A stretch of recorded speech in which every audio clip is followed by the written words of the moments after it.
I need a date for this wedding or I will actually die, Penelope Thorne muttered as she slammed her apartment door shut behind her, dropping her Prada tote onto the kitchen island and collapsing onto the barstool like the world had just ended.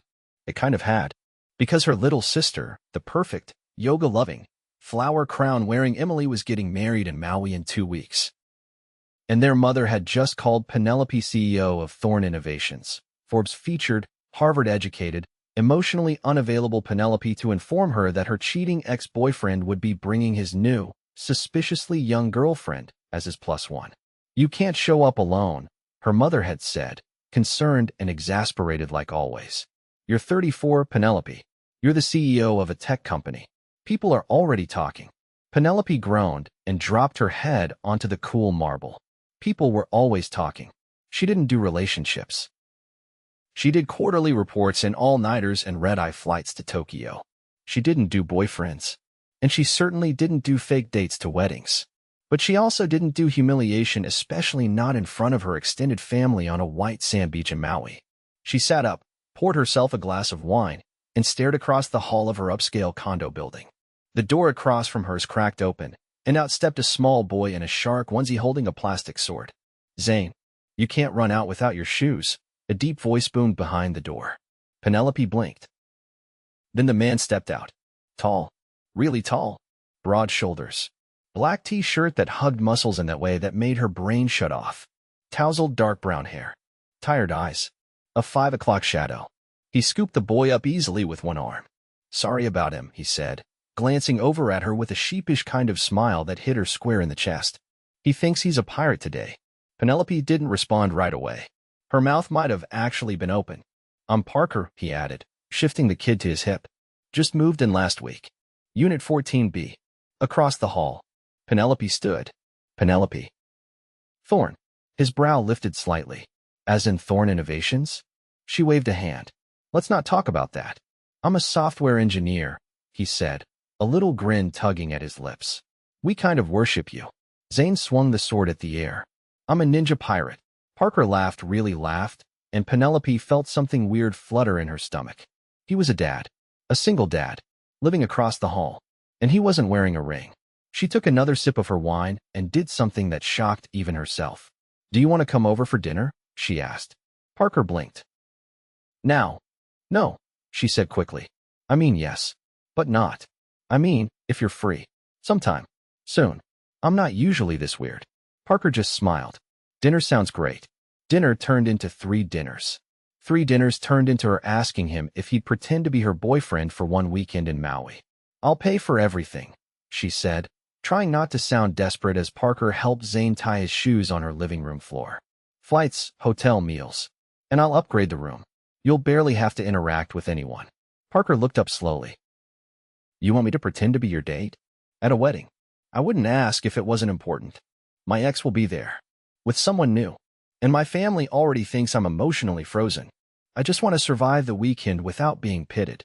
Zane looked between them with big eyes. Are you going to marry my dad? Penelope choked on her coffee. Parker shrugged. I mean, we haven't even made it to Maui yet. She stared at him. Is that a yes? He stood, pulling Zane to his feet. We'll need matching outfits. I don't do mediocre fake dates. 3 days later, they were on a plane to Hawaii. The resort was ridiculous.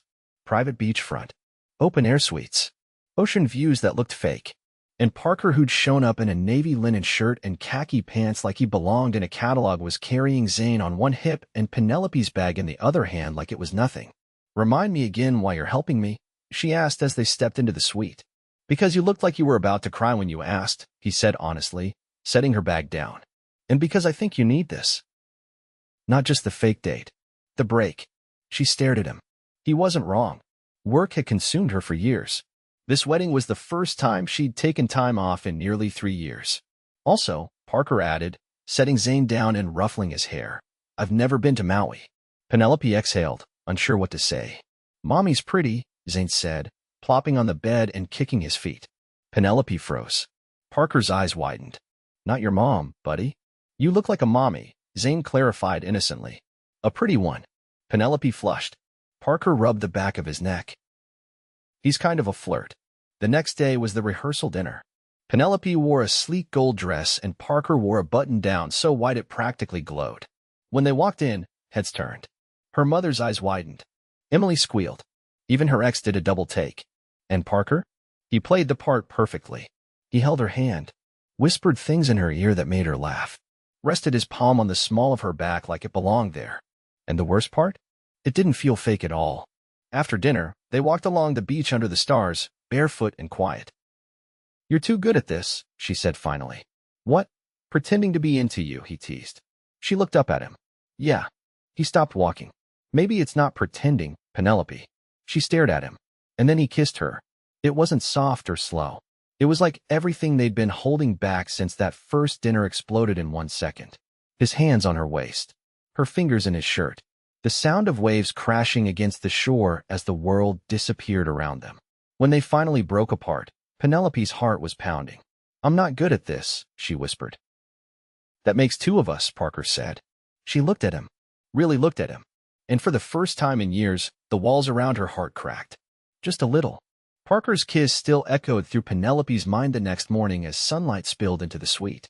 She lay in bed staring at the ceiling, her heart not quite steady, her thoughts even less so. She had kissed a near stranger on a moonlit beach in Maui, a man who lived across the hall, a man with a child, a man who wasn't pretending. She sat up, brushing her hair back and trying to get a grip on reality. This was a weekend arrangement, an escape plan wrapped in linen shirts and ocean breezes. She wasn't supposed to feel anything. Zane's laughter from the balcony snapped her back to the present. She padded out, barefoot, and found him standing on a chair, arms flung wide as he shouted into the wind. "I'm king of the island."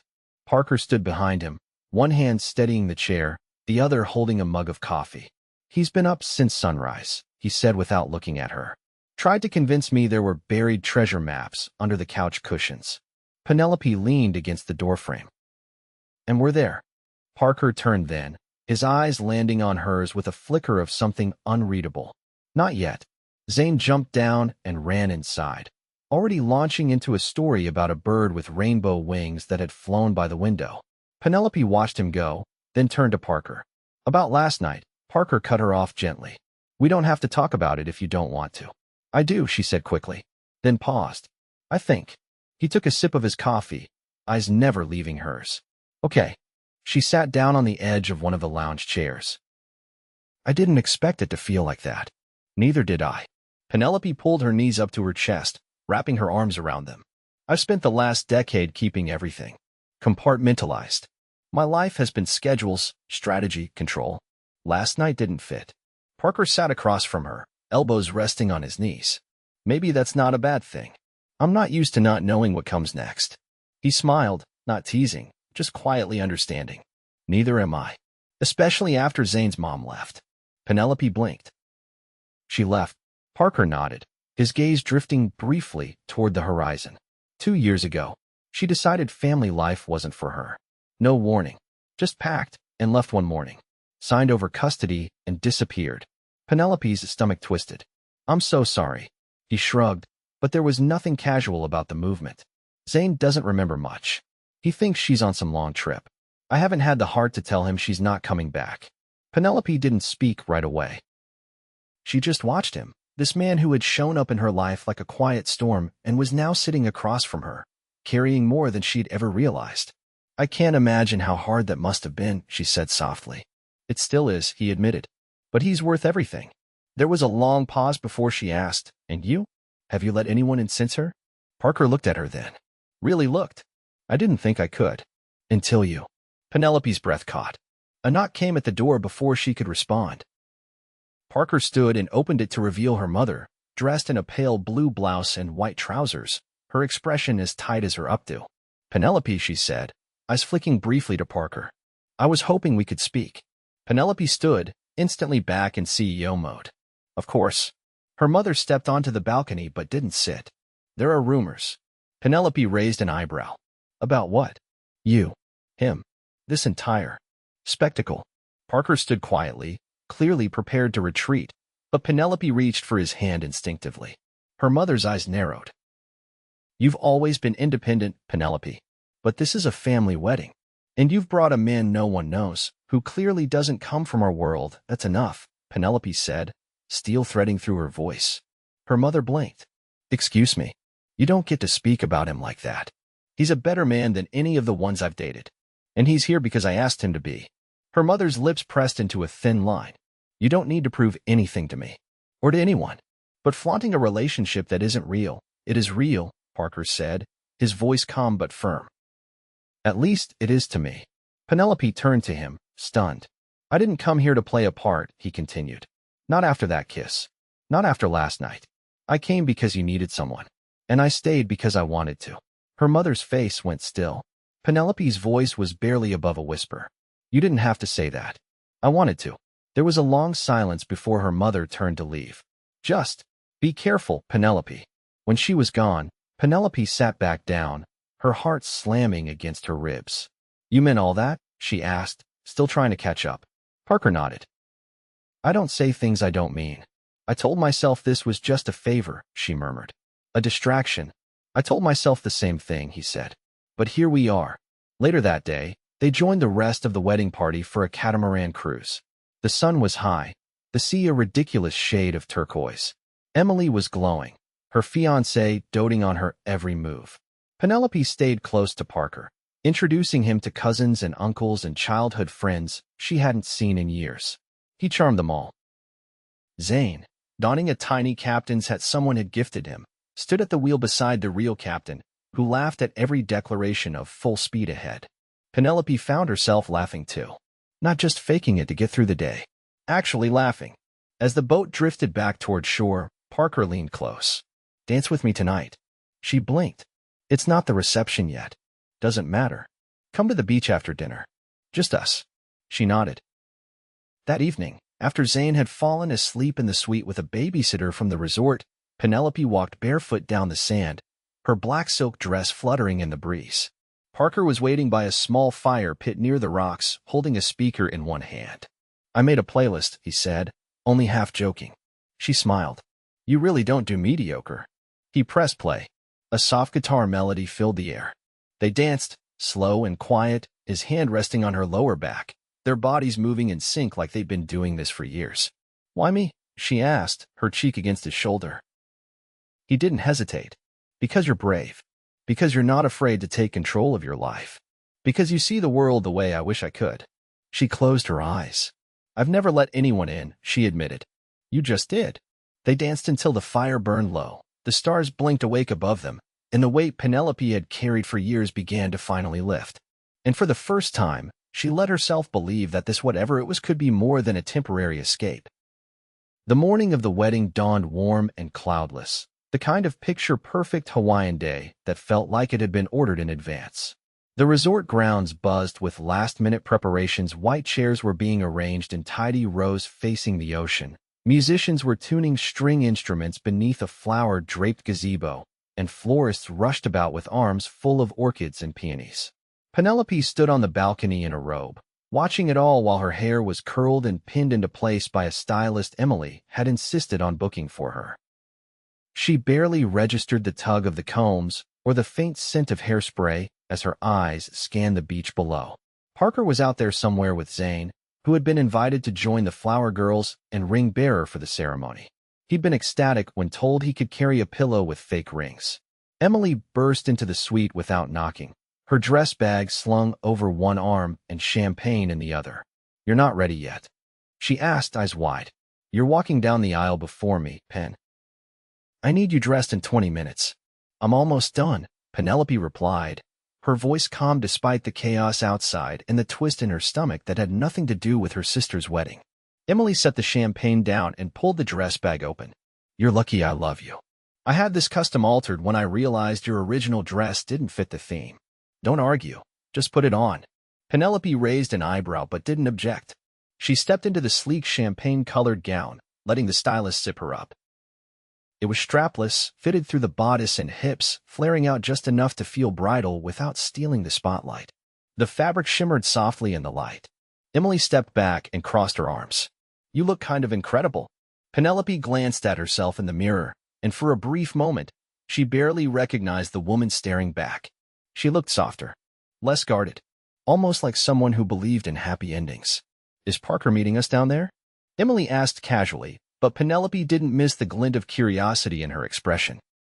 He's helping Zane get ready, Penelope replied as she adjusted the thin silver bracelet around her wrist. They'll be there. Emily hesitated near the doorway. He's not like the other guys you've dated. Penelope turned. That's kind of the point. I didn't mean it as a bad thing, Emily said quickly. Actually, I think it's a good thing. He seems solid. Real. He is, Penelope said after a pause. The ceremony began just before sunset. Penelope walked down the aisle ahead of Emily, her heels sinking slightly into the sand, her heart thudding harder than it should have been. Parker stood near the back with Zane at his side, both of them dressed in cream button-downs and matching tin slacks. Zane waved enthusiastically when he saw her, and Parker's gaze met hers with a quiet intensity that made her breath hitch. She took her seat near the front and tried to focus on the ceremony, the vows, the music, the tears in Emily's eyes, but her mind kept drifting to Parker. To last night, to the way his voice had sounded when he told her he hadn't come to play a part. After the ceremony, the guests moved to the reception area set up under a canopy of twinkling lights strung between palm trees. Tables were draped in ivory linens, centerpieces dripping with orchids and seashells. A live band played soft jazz as the sun dipped below the horizon. Penelope found herself standing near the edge of the dance floor, watching couples sway as waiters passed with trays of champagne. Parker approached from behind, gently brushing his hand against her arm. You disappeared after the vows, he said. I needed air. He studied her. You okay? She nodded, then paused. Actually, I don't know. Everything feels like it's moving too fast. Parker looked around. Do you want to get out of here for a bit? She hesitated, then nodded. Yes. They slipped away from the reception unnoticed, walking barefoot down the beach until the music faded behind them. The moon hung low and full above the water, casting silver light on the waves. Penelope stopped, wrapping her arms around herself despite the warmth. I don't know what happens after this. I don't either, Parker said. But I'm not going anywhere. Unless you want me to. She turned to him. I don't. He stepped closer. Then we figure it out. One day at a time. Penelope looked up at him. This wasn't supposed to happen. I was supposed to fake a relationship. Smile for photos. Go home. I know, he said. But it stopped being fake the moment you kissed me back. She closed her eyes. You make it sound so easy. It's not. But it's real. She opened her eyes and searched his face. You have a life. A son. I don't want to disrupt that. You're not a disruption, he said quietly. You're something I didn't know I was allowed to want. Penelope's throat tightened. You make me feel like I can breathe. Like I don't have to be on guard all the time. Then stay, he said. Not just this weekend. After. Back in the city. She stared at him, heart caught in her chest. Are you serious? I've never been more serious. A sudden laugh bubbled out of her, half disbelief, half relief. You're insane. Only about you. She stepped into him, resting her head against his chest. I'm terrified. I'll be right here, he promised. They stood there for a long time, the ocean whispering around them, the future no longer something to fear. When they returned to the reception, Parker pulled her onto the dance floor without a word.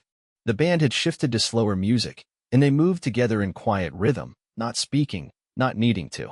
From the head table, Emily caught her eye and gave her an approving nod.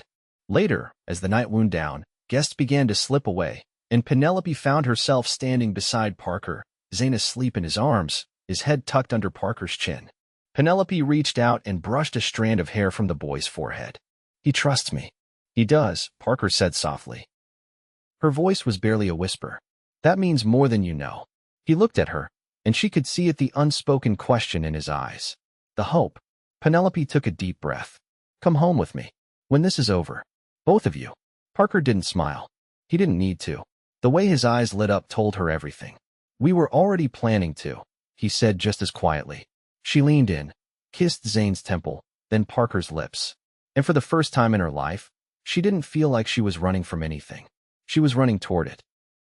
The private jet hummed softly beneath them as the coast of Maui disappeared into the clouds. Penelope leaned back against the plush leather seat, her heels kicked off and tucked beneath her. Across from her, Parker was helping Zane unwrap a granola bar, the boy's pirate hat now adorned with a bright pink hibiscus flower Emily had fastened there as a parting gift. Penelope's mind hadn't stopped racing since they'd boarded, and not because of work. Her phone was still off. The world of funding rounds and product launches could wait. She watched Parker tie Zane's shoelace with practiced ease and felt a strange ache bloom in her chest. Not the panicked kind she was used to, the hollow urgency of always needing to be somewhere else, but something warmer. Something terrifying. She'd invited them back with her. Both of them. And they'd said yes. "I think this plane might be bigger than our building," Parker said, glancing up at her as Zane munched happily beside him. "It's not that big," she replied, brushing invisible lint from her pants. "It has 2 bathrooms," he said, raising an eyebrow. "And a bedroom." "I'm pretty sure that's the legal definition of a mansion in the sky." She smiled, then let her expression shift, more serious. "You sure you're ready for this?" "Are you?" he asked gently. She didn't answer right away. "I don't know what I'm doing, Parker. I've spent so long making sure I didn't need anyone. Now, suddenly, I do. And that's new." He reached across the aisle and laid his hand over hers. "We figure it out. Together. You don't have to carry everything anymore." When they landed, the city was bathed in late afternoon light, and the skyline glinted gold. Penelope's driver met them at the tarmac, loading their bags into the black SUV while Zane pressed his face to the tinted window, excitedly pointing out every taxi and bicycle courier they passed. Penelope's penthouse had been cleaned top to bottom. While she was gone, her assistant had seen to it, and the fridge was stocked, the beds made. But the second they stepped into the entryway, she felt a stab of uncertainty. "Wow," Parker said, his voice low as he took in the sweeping view of the skyline. "So this is what tech royalty looks like." She shot him a look, unsure if he was joking or not. He grinned softly and nudged Zane forward. "Don't touch anything that spins or glows." Zane darted toward the floor-to-ceiling windows, his socks sliding across the hardwood. "Can I sleep in that spaceship room?" "That's the media room," Penelope said. "But you can sleep in it if you want." Parker walked slowly through the main living area, his fingers trailing the curved back of the white leather sofa. "You ever get tired of all this space?" "Not really," she said. "But I never had anyone to share it with." He glanced at her, something unreadable flickering in his eyes. That evening, she ordered dinner from her favorite Italian place, a quiet nod to the first night they'd eaten together. Zane fell asleep on the couch halfway through a cartoon marathon, his head resting on Parker's thigh. Penelope picked up his empty juice box and lowered the volume on the remote. "Do you want to stay here?" she asked quietly. Parker looked down at Zane, stroking his hair gently. "I think we already are." She leaned her head against the cushion, her voice barely above a whisper. "This feels like a dream I forgot I wanted." He reached for her hand. "Then let's not wake up." In the days that followed, the three of them settled into a rhythm that felt impossibly natural. Parker set up his laptop at her kitchen island and worked freelance coding jobs while Zane played with a collection of toys Penelope had ordered overnight after realizing she had nothing remotely kid-friendly in the apartment. She started going into the office later, leaving early, something her assistant nearly fainted over. By the end of the week, she hadn't checked her email after 9 p.m. once. One night, as they sat on the terrace watching the city lights flicker on, Parker slid a small velvet box onto the table between them. Penelope's breath caught. "What is that?" "Not what you think," he said, laughing nervously. "It's not a ring." "Not yet." She opened the box to find a delicate silver necklace with a tiny compass pendant. "In case you ever feel lost again," he said, his voice low. "So you remember where home is." Her eyes burned. "You didn't have to, I wanted to." She leaned across the table and kissed him, slow and certain. Later that week, Emily and her new husband stopped by during their layover on the way to their honeymoon in Paris. Penelope had warned Parker that her sister could be exuberant. She hadn't exaggerated. Emily burst into the penthouse with a burst of citrus perfume and a carry-on bag slung over her shoulder. "Oh my God, look at this place," she said, spinning slowly. "It's like a Bond villain lair, but with better lighting." She turned to Parker. "So you're the man who finally cracked my sister's titanium heart." Parker chuckled, shaking her hand. "I guess I am. And this," Emily said, crouching in front of Zane, "must be the cutest pirate in the city." Zane beamed. "I have a bedroom that glows." Emily stood and wrapped Penelope in a sudden, tight hug. "I'm so happy for you," she whispered. "You look different. Lighter." Penelope didn't respond right away. Her throat was too tight. After they left, Parker poured 2 glasses of wine and joined her in the kitchen. "You okay?" he asked. She nodded. "Just overwhelmed. In a good way." "Want to slow down?" he offered. We don't have to rush anything. She smiled. I don't want to slow down. I just want to make sure I don't mess it up. Well, he said, clinking his glass against hers, if you do, at least now you have backup. The next morning, she woke up to the smell of pancakes. She padded into the kitchen to find Parker flipping batter in her pristine skillet, Zane standing on a step stool beside him, holding a handful of strawberries. We're making breakfast, Parker said, glancing over his shoulder with a grin that made her knees weak. For dinner. Why not? She laughed and joined them, taking over the coffee machine while Zane arranged fruit on the plates with intense concentration. After they ate, she sat on the floor with Zane while Parker cleaned up. The boy leaned against her, already drowsy, and she wrapped her arm around him. Are you going to be my new mommy? He asked, his voice muffled against her shoulder. Her breath caught. She looked up at Parker, who had frozen mid-swipe with a dish towel. I don't know, she said carefully, but I love you very much. And I'm not going anywhere. Zane nodded sleepily.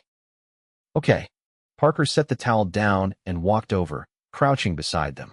She means it, he said, brushing hair from Zane's forehead. And Penelope realized something, then something she hadn't dared believe until that moment. She had a family now, not the one she'd expected, not the one her mother had pushed for or the one society told her to build, but the one she'd chosen. Later that week, she called her assistant and pushed her quarterly review meeting. She had something more important to do. That afternoon, Parker opened the door to find her standing there barefoot, holding a key in her outstretched palm. I want you both to have this, she said. This isn't temporary. Not for me. He stepped forward, took the key, then kissed her like she was the only thing that mattered. Because she was. That weekend, they took Zane to the park. The three of them ran through the grass, threw a frisbee that no one could catch properly, and laughed until their sides hurt. And when Penelope looked around at the man beside her, at the boy chasing bubbles through the sun-drenched air, she knew. She hadn't found a date for her sister's wedding. She'd found everything she never knew she was missing. And this time, she wasn't letting go. Penelope stood in front of the mirror in the foyer, adjusting the neckline of the navy silk jumpsuit she'd chosen for the gala. It was sharp, structured, confident, not unlike the version of herself she used to be. But tonight, she didn't feel like the woman who used to walk into rooms with her armor zipped up to her throat. Tonight, she wasn't alone. Behind her, Parker stepped up, fastening the clasp of a delicate diamond pendant around her neck. His hands moved with ease, but he paused for a moment longer than necessary, his fingers resting against the base of her neck. Is this too much? She asked, glancing at their reflection. You could wear a trash bag and still outshine everyone, he said, brushing a kiss to her shoulder. But no, it's perfect. Zane's babysitter arrived a few minutes later, a young woman from the floor below who had bonded with him over a shared love of dinosaurs and building blanket forts. Parker took a moment to go over bedtime routines with her while Zane showed off a Lego spacecraft he built that afternoon. As they stepped into the elevator, Penelope glanced at Parker. You sure you want to come to this? Your company's charity gala? Yeah. I get to wear a tuxedo and watch you terrify men in suits. What's not to love? She narrowed her eyes. They're not terrified. They are, he said calmly. And they should be. You're brilliant and unapologetic. It's magnetic. Penelope didn't reply. She reached for his hand instead. The venue for the gala was a glass-domed rooftop ballroom in Midtown, glittering with chandeliers and filled with the hum of laughter, the clink of champagne flutes, and the flash of camera lights. The evening was both a celebration and a fundraiser, a high-profile event with donors, investors, and media scattered among the crowd. It was the kind of night that used to feel exhausting, but with Parker at her side, it felt different. It felt like a new chapter. They made their way through the room, stopping to greet board members, exchange pleasantries with executives, and shake hands with city officials. Parker kept pace effortlessly, slipping into conversations with charm and ease, never once overstepping. He didn't try to impress anyone, he simply listened, responded thoughtfully, and made people feel seen. Later, while Penelope was pulled into a brief conversation about a new grand initiative, Parker drifted toward the balcony. She found him there 10 minutes later, sipping from a low ball glass and staring out at the skyline. I forgot how loud these things get, he said as she approached. You handled it like a pro. He turned to her.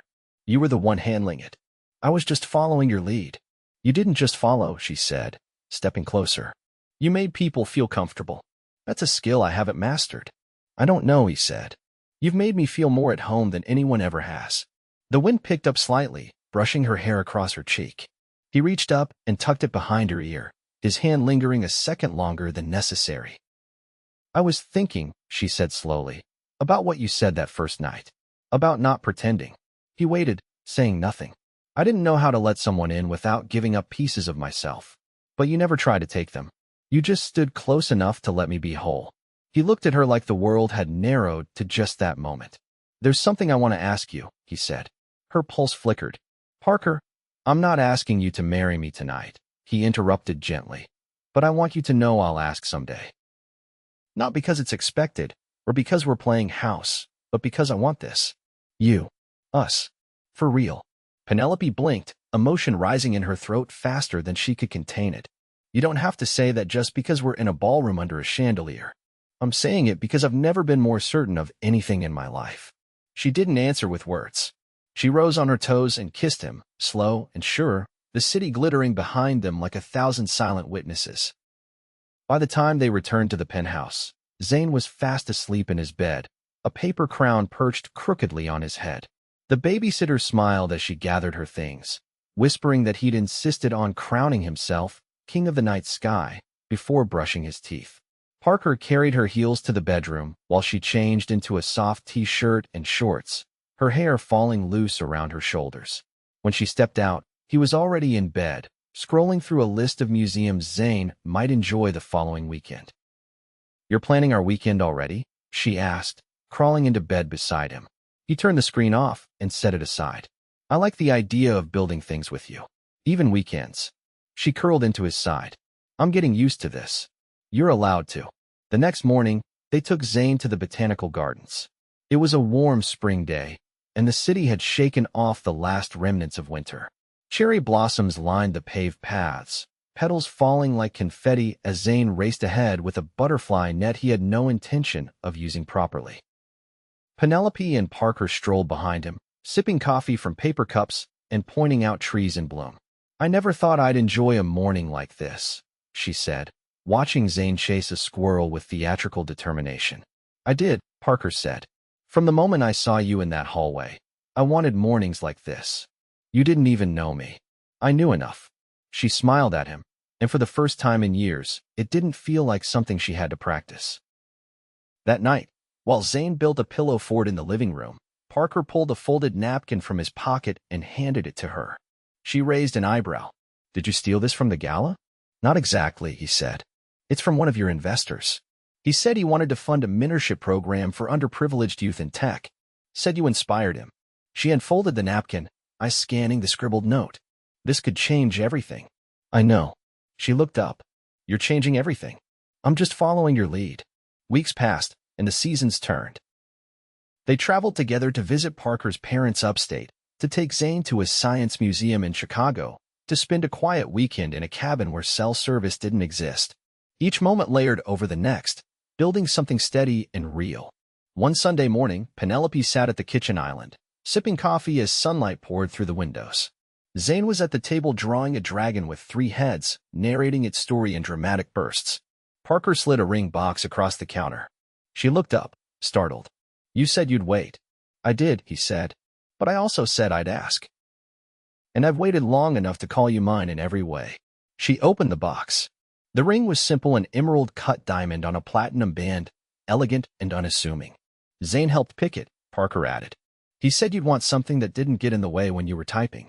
She laughed, tears slipping down her cheeks. "He's not wrong." She reached across the counter and took his hand. "Yes." Later that day, Zane stood in the hallway, holding a construction paper sign that read, "YY," in glitter glue. Their wedding was a small ceremony in a garden just outside the city. No press. No spectacle. Just vows spoken under soft golden light, friends and family seated under strings of fairy lights, and Zane standing proudly beside them in a tiny suit, holding both their hands. Parker promised her laughter and honesty. Penelope promised him openness and trust. Zane promised to share his gummy worms. As they sealed their vows with a kiss, the guests erupted in applause, but all Penelope could hear was the quiet certainty in her own heart. She had built empires. She had broken records. But this life, this love was the greatest thing she'd ever created. And she would never let it go.